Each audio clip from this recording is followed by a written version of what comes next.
This lecture is called Virtue as a Necessity, and the reason I gave it that title is because virtue, ethics, morality isn't a field of study. It's a mode of being upon which all fields of study rest. It's also a mode of being on which everything you do in your life rests.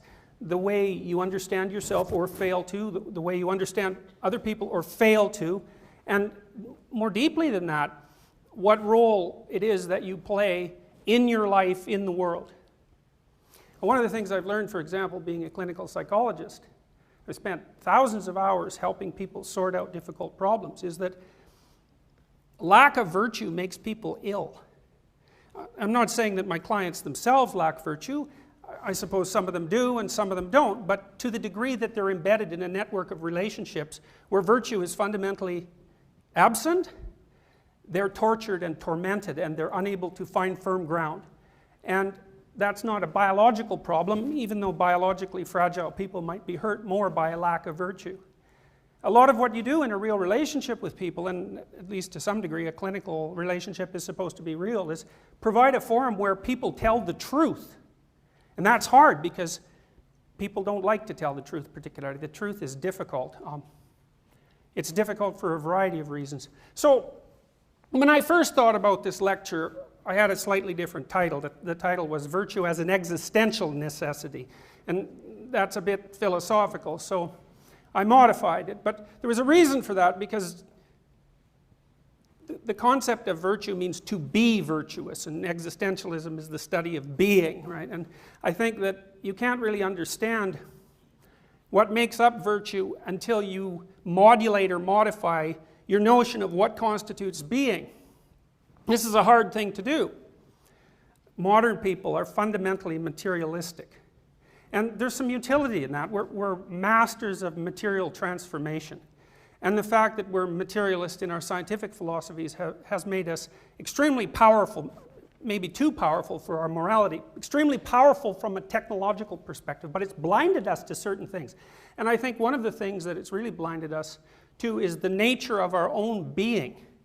Because we make the assumption that the fundamental constituent elements of reality are material, we fail to notice that the fundamental constituent elements of our own reality are not material. They're emotional, they're motivational, they're dreams, they're visions, they're relationships with other people. They're conscious, they're dependent on consciousness and self-consciousness. And we have absolutely no materialist explanation whatsoever, either for consciousness or self-consciousness. And we don't deal well from a materialistic perspective with the qualities of being. And everyone knows those qualities exist. I mean, for most people, there's nothing more real than their own pain. Right? Pain transcends rational argument in that you can't argue yourself out of it. It's just there.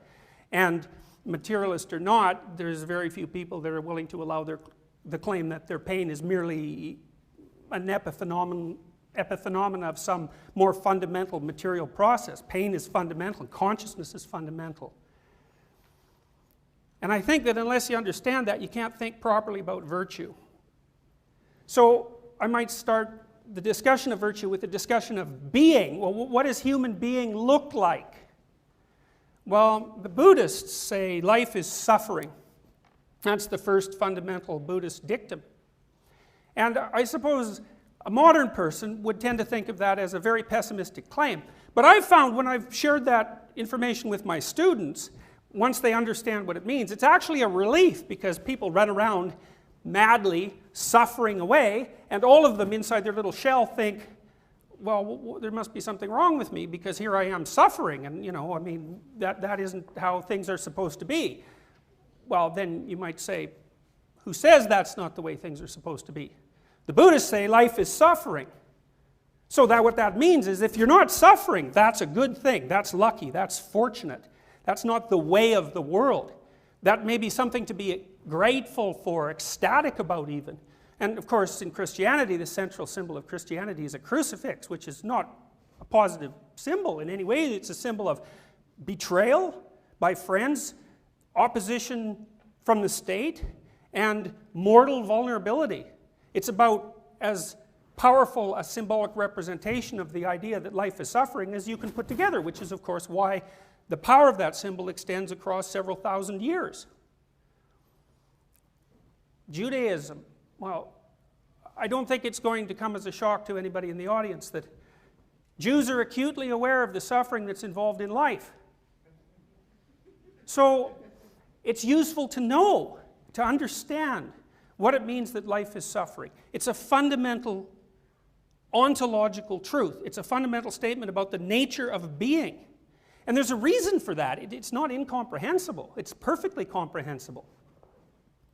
We're finite, right? We have a lifespan that's bounded temporally. You're going to live maybe 100 years, and that'll pretty much be it. And then there's other forms of extreme limitation that are imposed on you that have very little to do with you. They're arbitrary facts of being. You're a certain height, you're a certain weight, you're a certain amount of attractive, you're a certain amount of intelligent, you're a certain amount of athletic, you're a certain amount of mentally ill, you're a certain amount of predisposition to cancer.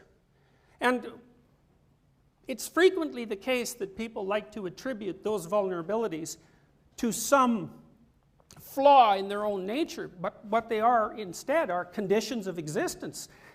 Human being is predicated on a kind of fundamental limitation in that we are what we are and we're not other things. And so that means inevitably that the awareness of human being comes along with suffering. And life poses the question, how to conduct yourself in the face of suffering, not only yours but everyone else's. And it's an inescapable question, except that maybe you're fortunate and you'll have periods of time where something absolutely horrible isn't happening to you. Now, you think about this because you might think this is pessimistic, but it's not pessimistic. It's actually one of the most freeing things that you can realize. Maybe there's nothing particularly wrong with you at the moment, but there's a high probability that you have a family member that has something seriously wrong with them. And there's a very high probability that if you don't, you will soon. Or maybe you'll have a partner that has something serious wrong with them. And to know this frees you from the false illusion that life can be conducted without suffering. Suffering's an integral part of being. Now, why is that? Well, who knows? It's a metaphysical question. But I have some ideas about that that have helped me, and they're things that I've read. I read, for example, an old Jewish commentary about the reason for creation. And it's like a Zen koan, this idea. You take a being with the classical attributes of God, omnipotence, omnipresence, and omniscience. Right? It's a totality. And the question is, well, what does a being with those attributes lack? And the answer is limitation. And then you think, well, what's so important about limitation? Well, if you can be anything or do anything at any time whatsoever, there's no being because everything is one thing. There's no differentiation between things. So something that's absolute and total has no being. It has to be parceled out into limited being. And you know this because you'll all play games. You play video games, you play games with other people. You may play games you don't even know you're playing. And when you play those games, you put limits on yourself. You play by a set of rules, and the reason you do that is when you limit yourself, arbitrarily in some ways, whole new worlds of possibility emerge. And so there's a powerful metaphysical idea that being is not possible without limitation. So that's an interesting question, that's an interesting idea. So you say, well, what's the price you pay for being? The price you pay for being is limitation, and the price you pay for limitation is suffering. So the price you pay for being is suffering. So what's the problem with that? Well, suffering makes people question the validity of life. Right? Everyone does that. If something terrible is happening to you, you're going to wonder why you, that's for sure. Why not you might be a better question, because it's inevitable, but you will wonder that, why you? And you'll wonder, well, is it worth it? Especially if what's happening to you is terrible and prolonged. Is it worth it? Does the cost that you have to pay for being justify itself? and therefore is being justifiable. And everybody asks and answers these questions. And in fact, the process of asking and answering those questions underlies everything you do all the time, because you're answering, when you act, one answer, which is yes, being justifies itself, and you're answering a different way sometimes when you act, which is no, being does not justify itself. And the question then might be, what happens when you answer one of those two ways? Well, to untangle this, the first thing I want to do is to talk to you about the antithesis of virtue. Because it's always struck me that when you're talking about something that could conceivably be regarded as optimistic, it's difficult for people to fundamentally believe you. You know, if I stood on stage and said, well, the purpose of life is to be happy, you might find that vaguely comforting, but there's not a chance in the world that you'd believe it if you have an ounce of sense. Because if you've lived, you know that there will be periods of time where happiness is not your state. And so there has to be more to life than happiness, because there'll be a lot of your life that isn't happy. Solzhenitsyn, Alexander Solzhenitsyn, who wrote the book, The Gulag Archipelago, that was one of the axes that brought down the thick tree of communist utopianism, said of the idea that human beings are made for happiness, he said that's a philosophy that's undermined by the first blow of the work assigner's cudgel. And what he meant by that was, if you find yourself in a particularly terrible situation, if you're enslaved, for example, by malevolent utopians, and they're pushing you into a form of slavery and they're beating you to attain their ends, the idea that you're made for happiness is not going to be of much comfort under those circumstances. And so Solzhenitsyn's point was, you're weakened by your belief that life is for happiness, because that philosophy cannot sustain any sustained challenge, and you will for sure encounter such a sustained challenge.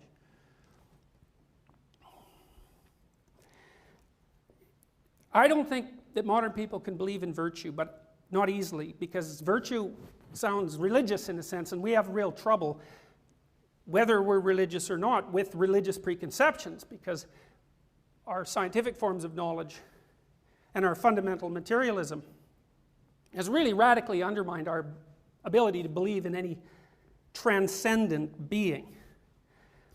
But one thing that modern people can believe in, I think, without much difficulty at all, is evil. Solzhenitsyn said, for example, that the most important event of the 20th century, as far as he was concerned, was the Nuremberg judgment.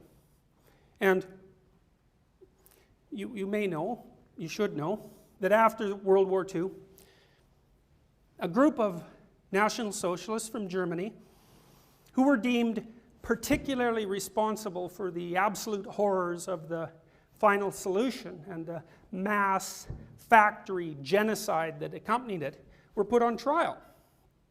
And a standard defense for their actions was, well, I was ordered to do it. And the Nuremberg decision denied human beings, regardless of their ethnicity or national background or beliefs, the legal right to use that as a defense under certain limited circumstances. And the argument was, there are some things that are so self-evidently not good, not virtuous, that if you engage in them, you're existentially guilty. You're guilty outside the bounds of your culture. There's a transnational and transethnic morality. We don't know what it is, but we know what it isn't. It isn't pointless torture and genocide. At minimum, to be virtuous is to live your life in such a way that the probability that you would engage in such actions, given the opportunity, is minimized. Now, people think, well, they're already doing that, because if they were in Nazi Germany, they would have been a rescuer, not a perpetrator. But that's wrong. You could take this audience and put them back in 1939 or thereabouts, and 90% of you would, 95% of you, 99% of you would either be in the perpetrator class or the going along with the perpetrator class. And you may sit and believe that you'd be in the 1%, maybe you would, because how do I know? But that isn't how the historical facts sort themselves out. And it turns out that it's not that difficult generally to put people in a situation, normal people, where they'll do something that really doesn't look very good. Those of you who are familiar with psychology know about the Milgram experiments, for example, know about the Zimbardo prison experiments. You take perfectly normal college students and put them into a situation that they know is a dramatic farce, they know isn't real, give some of them the power of prison guards and make some others arbitrarily into prisoners, and in 3 days you have to shut the whole experiment down because the prison guards have turned into Nazis and they're enjoying torturing the prisoners, even though they know, whatever know means, that they're innocent. Well, that says something about the manner in which people conduct their existence. They're very susceptible to malevolent action. If you look at Genesis, a very old book and very influential book, there's a strange sequence of events that befalls Adam and Eve, right? It's in 2 sentences. A snake gives them an apple, and that wakes them up. Well, there's a good book by a Southern California primatologist that was just published last year that suggests that the reason that humans have such great vision, way better than most animals except for raptors, birds, is because our visual systems were designed to detect predatory snakes. And the way she discovered that was by comparing the populations of predatory snakes around the world to the visual acuity of the primate groups that lived in those areas. And what she found was essentially a one-to-one correspondence. Our visual system, which is the ability to see and to be enlightened, let's say, because enlightenment, for example, is associated with vision, the snake gave that to us because we had to pay attention to predatory things that were after us for tens of millions of years. And fruit, that's interesting. We have color vision because we were fruit eaters. Our color vision is precisely evolved to detect ripe fruit. So that part of the story is right. There's a story that involves women too, but I'm not going to tell that one today. You have to be awake to outsmart women. That's the story. And so that's why they're tangled in there with the serpents and the fruit. And what happens when Adam and Eve wake up? Well, it's a series of strange things. The first thing that happens is the scales fall from their eyes so they can see. All of a sudden they're awake in a way they weren't before. And the next thing that happens is they realize they're naked. Now, one of the things that people have nightmares about is being naked on a stage, which is often why when you see people on a stage, they don't tell you anything they think. Because they don't only not want to be physically naked, they don't want to be metaphysically naked either. And they protect themselves from the inquiring eyes of the audience. No one likes to be naked on stage. Why? Well, to be naked is to have your defenses stripped from you. When the Soviets wanted to really torture the hell out of you at 2 o'clock in the morning, they'd stave in your door, and then they'd strip you and shave you when they got you to prison, because once you were exposed in all your suffering catastrophe, then you were much easier to torture. To be naked, to realize you're naked, is to realize that you're vulnerable. You're vulnerable. That's why Adam and Eve immediately cover themselves up, right? They realize they're naked, they cover themselves up. It's a story about culture. Once people woke up and realized their limitations, their mortal limitations, which is also their knowledge of death, the first thing they do is cover themselves up. And the second thing that happens is they know the difference between good and evil. And that's a strange thing. It's not good and bad. It's good and evil specifically. It's also something that animals don't know. And I thought about this really for 20 years. What does that mean? And then earlier this year, I think I figured it out. I think what it means is you don't know how to torture people until you realize that you're vulnerable. As soon as you're self-conscious of your own vulnerability, then you can take what might only be a predatory act, say on the part of a wolf, because a wolf will bring down a moose or something like that and eat it, and drag that out into 3 months of artistic torturing. And so that means that your recognition of your own vulnerability immediately allows you to determine what's evil. Well, so then you might ask yourself, well, under what conditions would you be likely to manifest that drive? Well, I think that's easy to figure out if you watch yourself. You know, if you watch yourself without presupposition, which means to watch yourself honestly, or to watch yourself as if you're someone you don't know, because you don't know yourself, because you're too complicated to know yourself anyway, so you might as well just come right out and know that. I mean, one of the things that's kind of useful about recognizing your capacity for evil, if you can do that without traumatizing yourself, is that it's the pathway to recognizing your ability for good. You don't get to one without the other, because you have no idea what you're like before you know how terrible you can be, and not only that, you won't take yourself sufficiently seriously. If you know you're a loaded weapon, and an unstable loaded weapon, then you're much more likely to pay attention to what you do. But that means you're not particularly nice. And it means that if you were given the opportunity, maybe you would have been a Nazi prison guard. Now, in Genesis, the first thing that happens after Adam and Eve wake up is they have two sons, Cain and Abel. And Cain, who's Abel's brother, he doesn't get along very well with God. Now, I don't really care if you believe in God, because I don't know what people mean when they say they believe in God anyways, but the story goes that Cain doesn't get along very well with God, and the reason for that is Cain keeps doing things, and they don't work. Everything Cain touches turns to ash, whereas his brother Abel, God likes him, God only knows why, and everything goes real well for Abel, and so Cain is kind of a failure. And Abel's a smashing success, and not only is he successful at everything he does, but he's a good guy too, which is really rude, because if you're really successful at things, you should at least be wretched interpersonally so that people can forgive you. So Cain takes this for, a decade or two, and then he's just had it. He's had it with God. He thinks, how could God make this sort of universe where I'm, breaking myself in half here and getting nowhere, and my brother's door's open for him left, right, and center. So he goes and complains to God. He says, look, what's going on here? What sort of reality did you conjure up here? Abel has it good. I'm having a miserable time.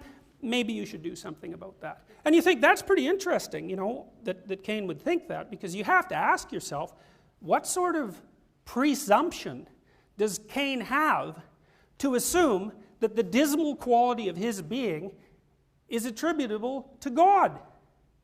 Because what Cain does in that instant is to make himself the judge of being. And I would say that you should be cautious about making yourself the judge of being, because there's always the possibility that there's a few things that you don't know. So God sort of lets Cain in on the secret. He says, look, the fact that you're suffering miserably away actually isn't my fault. It's your fault. He says to Cain, sin crouches at the door like a predatory cat ready to jump on you, but if you wanted to, you could overcome it. This is not what Cain wants to hear. Cain wants to hear that he's an innocent character and he has nothing to do with his own misery and it's all God's fault. And God says instead, straighten the hell up. You know you could do it. And even though you know you could do it, you won't. And so that's that for Cain. He was upset when he first went into the discussion, but after he got this little piece of news that his suffering was to be laid at his own doorstep, then he's out of the realm of human, and the story says his countenance falls, which means he's angry and upset. And the first thing he does is run off and kill Abel. Why? Well, it's revenge. Right? Abel is God's favorite, and Cain has already judged being and found it wanting, and the best way that he can express his desire for revenge is to find someone who's having a pretty good time of it and to arbitrarily eliminate them. And it might be of some interest to note that one of Cain's grandchildren is the first person who makes weapons of war. So that brilliant little story so long ago associates the moral failings of the resentful individual who's unwilling to take responsibility for the nature of their own being directly with atrocious acts of social conflict. And that's another thing to know, because if you're going to be virtuous, you have to take yourself seriously. And if you start to understand that you're networked with other people, you're not one little dot among 7 billion, networked with other people, so you know 1,000 people and they know 1,000 people, and so you're 2 people away from 1,000,000 people and 3 people away from 1,000,000,000 people. You're in a causal network and all of your actions matter. And Solzhenitsyn said there's as many centers of the universe as there are individual consciousnesses. And that's a very interesting way to think, and why can't it be that way? We don't know anything about consciousness, and it certainly seems to be how it feels if you're one of those conscious centers, and so maybe it is that what you do matters. I think that often people come to the conclusion that life is meaningless because that's a better conclusion to come to than the reverse.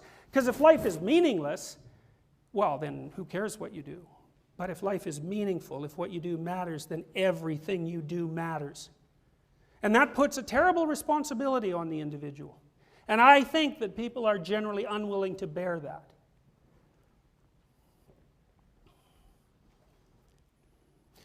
So life is suffering. What does that do to people? It makes them resentful. These are pitfalls of being. He said being has a structure. One of its fundamental structural elements is suffering, but suffering produces other characteristics of being. Resentment is a characteristic of being. People feel resentful when they believe that they've been taken advantage of. And maybe if you feel resentful, it may be that you're being taken advantage of. It may also be that you should screw your head on straight and look at things properly. And it may also be that you should talk to somebody to find out if you're being taken advantage of, or if your head just isn't screwed on straight. But to talk to them, then you have to tell them the truth, and in order to tell them the truth, you have to have practiced being honest. Because if you haven't practiced being honest, then you're not going to have a friend you can talk to, and even if you did, you won't be able to tell them what the problem is. And then they won't be able to help you sort out whether or not you're being taken advantage of, or whether you're a little bit insane.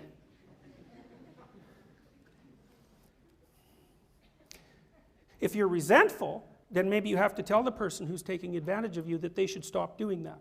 And maybe you have to tell them in a way that will make them stop, which is no easy thing. Or maybe you're resentful because you're a nasty little bit of the world, and you have a chip on your shoulder, and no matter what people do with you, you're resentful, in which case you have some internal restructuring to do.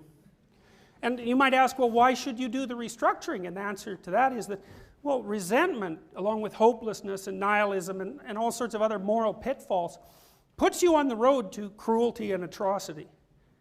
Misery loves company. And if you feel that things are fundamentally unjust and that the slings and arrows of being are aimed specifically at you, why should you treat anyone else with compassion or justice? Because things are fundamentally unfair. And even more deeply, why shouldn't you conclude that things should be eradicated because fundamentally they're unfair? Now, I think that's what Hitler concluded. I also think that's what Stalin concluded. The evidence suggests that Stalin was gearing up for the Third World War. I mean, he had hydrogen bombs. He'd already killed 30 million people. I mean, he had his practice trials. And there's an old psychoanalytic idea, and the idea is if you can't understand the motivations for the behavior, look at the outcome and infer the motivations. And so Hitler killed 100 million people if you include the whole Second World War, and God only knows how many Stalin killed, and Mao killed more than Stalin. Why? Well, their cover story was utopia, and I guess people believed that. Well, why? It didn't look very utopian when all those millions of people were dying. I think all those people who participated in those processes used their rational utopianism as a cover story for their willingness to participate in the atrocity. Because what they wanted to do was participate in the atrocity. They didn't give a damn about utopia. Then you ask yourself, well, how much do you try to force the world to behave according to your terms? The Catholics have always had trouble with rationality, and modern people, especially the sort of hyper-atheists that you hear from now and then, really don't like that because they believe that rationality is the highest virtue, and that's wrong. I mean, it's a terrible thing to say in a university, except maybe the university isn't here to teach you to be rational. Maybe it's here to teach you to be virtuous, and those aren't the same thing. And the rational person says, well, I understand, and having understood, I impose an order, and then I work to make that imposed order a reality. That's what every ideologue does. It's what every utopian does. It's convincing, and I think the reason that people do that is because they, well, it's complicated. Partly they want an explanation for their being, but more importantly than that, they want a mask that covers up their tendency to atrocity with the appearance of virtue. And most utopian thinking is of that sort, even though the mask can be very well argued. And you ask me why I believe that, and the reason I believe that is because we had 100 years of it, and that's how it turned out. One of the things that was terrible about living in the Soviet Union was that you couldn't suffer because things were perfect. So if you were suffering, and you even admitted it, then you were instantly an enemy of the state. So if you're an ideologue, your own suffering makes you a heretic, right? You undermine your belief in your own bloody system by suffering. Well, and that's fine. If your belief has stopped you from suffering, well, more power to you. But if you're still suffering a bit, or a lot, or a tremendous amount, then you can ask yourself, maybe there's something I don't know. Here's an existential exercise. So, and this is not rational. You say, let's assume that virtue's worth pursuing. And I say it's worth pursuing because a virtuous path is the only path that justifies being to itself. That's the definition of virtue. A virtuous path justifies being to itself. Being is suffering. So you need a justification for your suffering. So then you might ask yourself, are there times in my life when I feel that my suffering is justified? And this is a good question. And you could ask yourself the reverse question too, which is, are there times in my life when my suffering is clearly not justified? And I could say, well, watch yourself for 3 weeks. Just watch, like you don't know anything.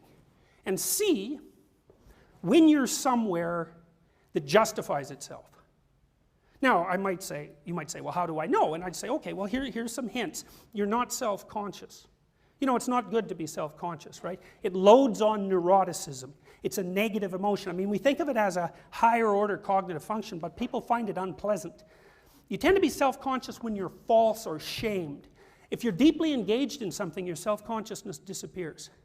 So engagement in something meaningful seems to make self-consciousness vanish. It also makes time vanish, right? Because if you're doing something that is intrinsically meaningful, then the sense of passing time disappears. And so that temporal limitation that plagues you vanishes. And I could say, maybe you're having a miserable time of it and you only spend 2% of your waking hours in that condition. And maybe you don't even know when that is, but you could watch. You could see, and you could say, hey, look, wow, I spent 10 minutes there. I hardly even noticed, and I felt that the nature of my being justified itself. Well, maybe you wouldn't say that to yourself, but you could. You could say, that was worth it. And then I could say, well, practice that. Above all else. Forget about everything else. And then there's an alternative exercise. Pay attention and figure out when absolutely your being does not justify itself. That's even easier, you know, because that'll happen whenever you do something that you immediately regret or are ashamed of, or that, even more precisely, makes you feel disintegrated and devalued. Nietzsche said people betray themselves for the sake of their good name all the time. You can feel this. It seems to center in your solar plexus. When you say something or do something that is not virtuous, then you'll disintegrate and then you're weak, and you can feel that, and then you'll cover it up with a bunch of rattling arguments, trying to convince yourself and other people that what you were doing was actually okay. But you know, and it's your rational arrogance and authoritarianism that forces you not to drop your stupid presuppositions and just pay attention to what your being is revealing to you. We don't think that way. We don't think being reveals things. It reveals things all the time. We just don't pay any attention. Why? Well, I think we don't want the responsibility. I really believe, I've thought about this for a long time, I really believe that that's the case. Here's a quote from the Tao Te Ching. I have a great translation of this book. It was written by Lao Tzu years and years ago. It's one of the world's classics of literature. The person who wrote this wasn't a philosopher. The person who wrote this was a master of being. That's a different thing, because a philosopher thinks, but a master of being doesn't think. Because thinking is a tool, and being is something that supersedes any tool. He said, "It is by sheathing intellect's bright light that the sage remains at one with his own self, ceasing to be aware of it. By placing it behind, detached, he is unified with his external world. By being selfless, he is fulfilled. Thus his selfhood is assured. I show my students in my Maps of Meaning class Pinocchio. Pinocchio is a very complicated story. The Disney version and the previous version, it's got a deep mythological base. And one of the things that happens in Pinocchio, a lot of strange things happen that people just swallow, right? There's a puppet, it turns into a human being. There's talking cats, there's blue fairies, there's stars, there's whales that eat people, and everyone swallows that with no problem, right? You go to see Pinocchio, you don't even notice that a puppet has just gone into a whale and, you know, what the hell's going on.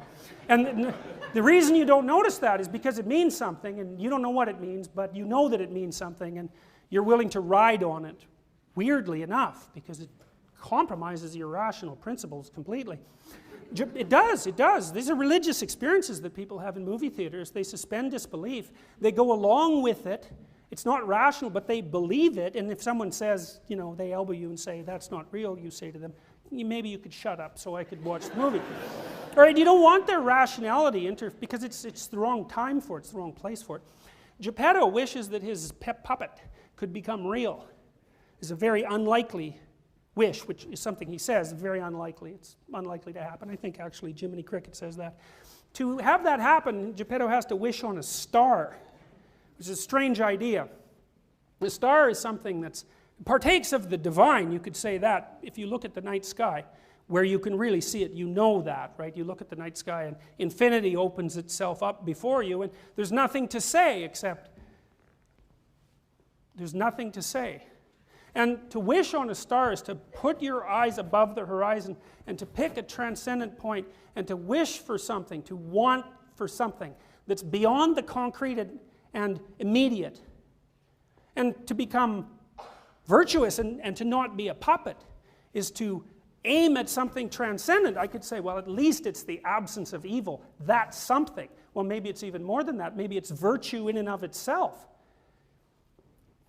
There's a line in the Sermon on the Mount. It's a very strange sermon, and the line is, take therefore no thought for the morrow shall take thought for the things of itself. Sufficient unto the day is the evil thereof. It's a very strange piece of advice. It sounds completely impractical, right? I mean, limit the focus of your consciousness to the day and leave the worries alone. Well, it means something meditative, I think. When I do therapy with people, I try to do this. I don't think, because I don't know if I do sometimes, but I shouldn't.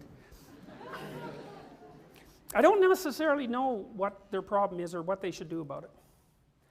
But I can listen. And if I listen, and maybe I learned this in part from Carl Rogers' writings, if I listen, then thoughts will occur to me. I'm not thinking them. It's different.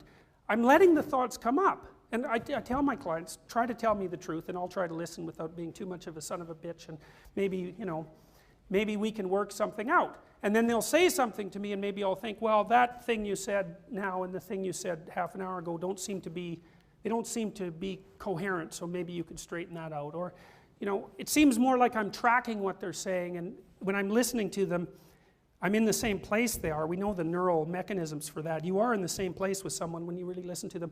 And then thoughts come up, and I tell them what they are, and it's impersonal. It's impersonal. Because I'm not trying to get them to do anything particularly.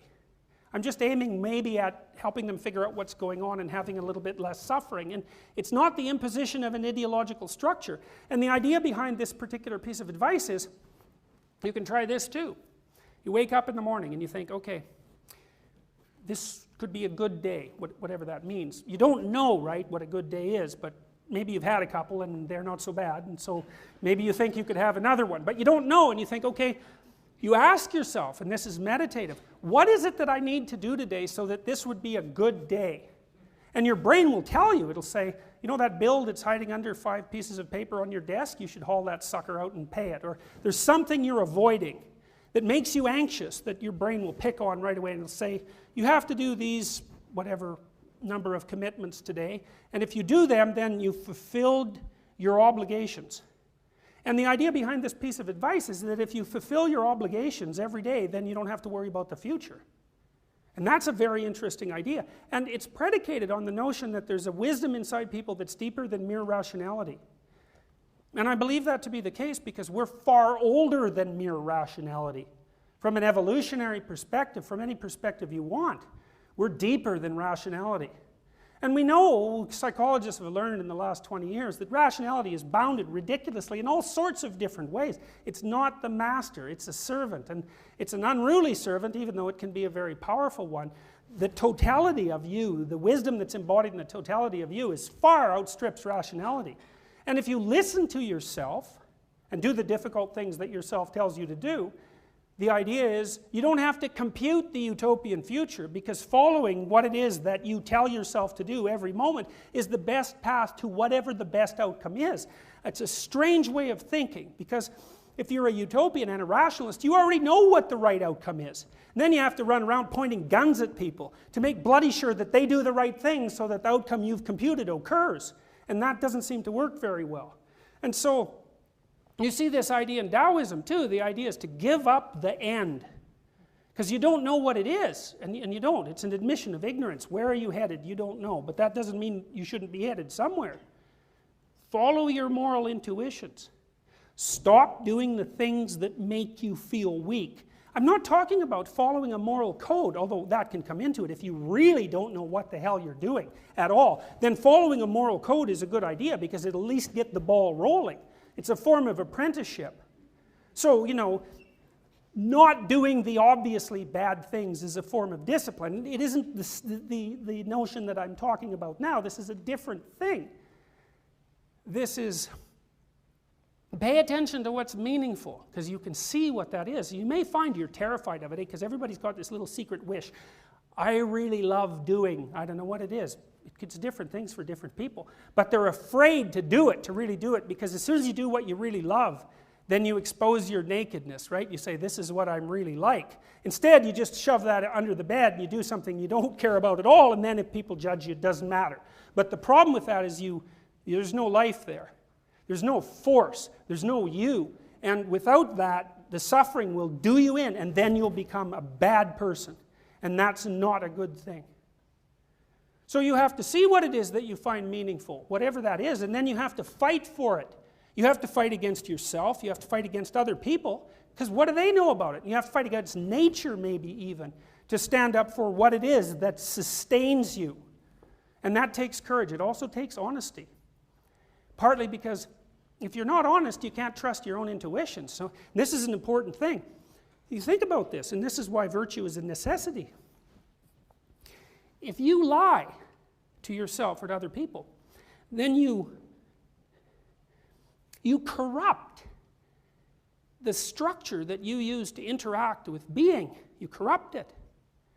And if you corrupt it, then if you listen to it, it will guide you the wrong way. Or maybe it'll be so corrupted you can't listen to it at all. Then you have to listen to somebody else. And that might not be a good thing, especially if you're already corrupted. Because then you'll listen to the person who tells you to do what you really want to do, but won't admit it to yourself. And that explains how Hitler found all his followers. They'd abandoned their own mode of being. It made them bitter and resentful, and empty, and hollow, and weak, and cruel. And then they trained their leader to tell them what they wanted to hear. If you're honest, which is painful, you'll see that a lot of things you say aren't real. You'll see a lot of things that you do make you weak. You'll see that a lot of people you associate with are probably not good for you.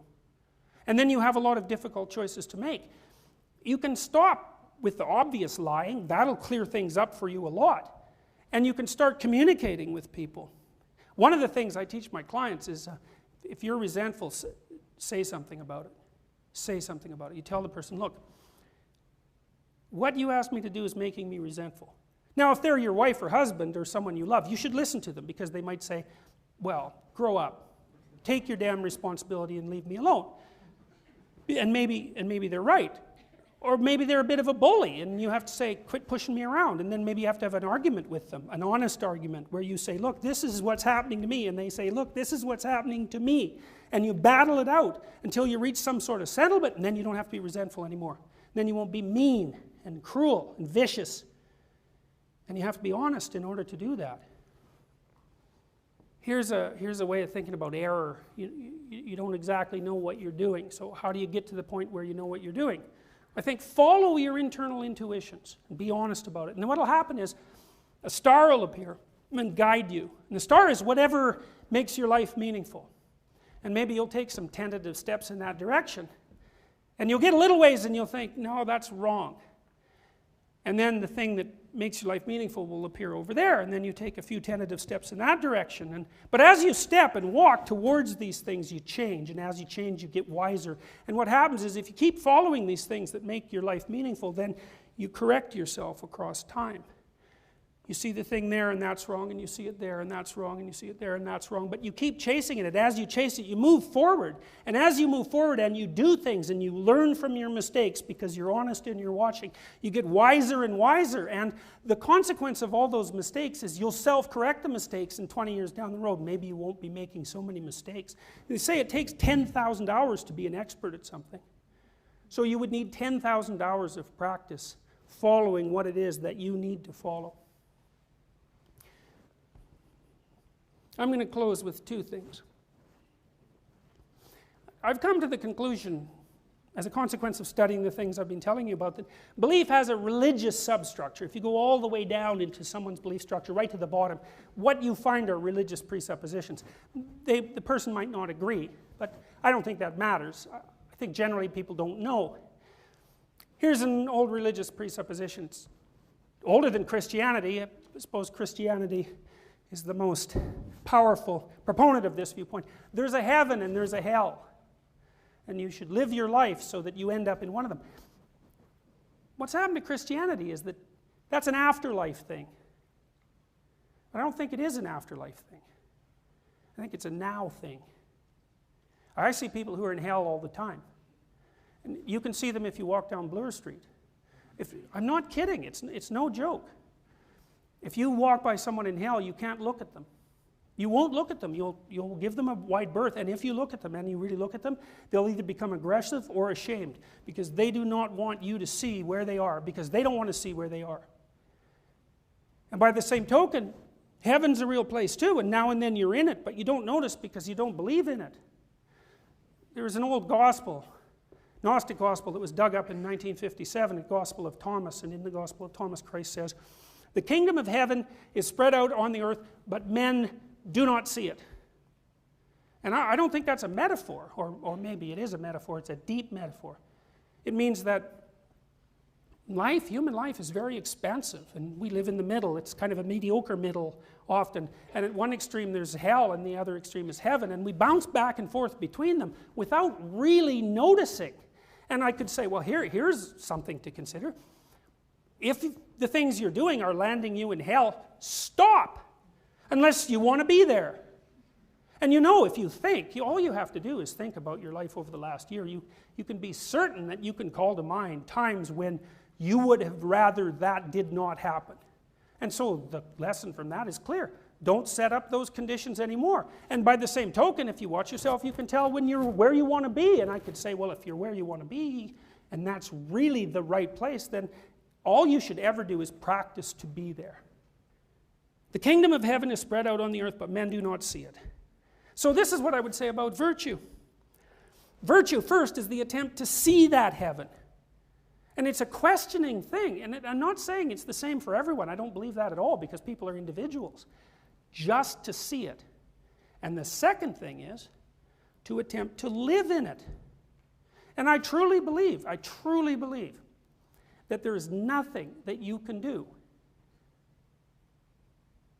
that's better for being. Like, not only for yourself, but for everyone that you interact with. None of you know your potential. People are amazing creatures. You know that people can be abysmally awful. But they can be as remarkably good as they are abysmally awful. I think it's rare, but it's not beyond the realm of possibility. What's a human possibility? Well, no one knows. Maybe it's near infinite. We know nothing about our own being or about our relationship with the totality of things. We may occupy a more important place than we all think. And the consequences of our actions, our virtues or our lack thereof, may echo far beyond what we want to believe. So I would say, try to find out what's good for you. Just watch. Don't listen to anybody else, or maybe you should. Maybe they'll give you some hints, But you got to sort it out for yourself. And when you find out what's good for you and what isn't, do the things that are good for you until you like being alive, until you're thrilled to be alive. And see what happens. And I would also suggest there's nothing you could possibly do that will be more profound and useful than that. That's all. Thank you.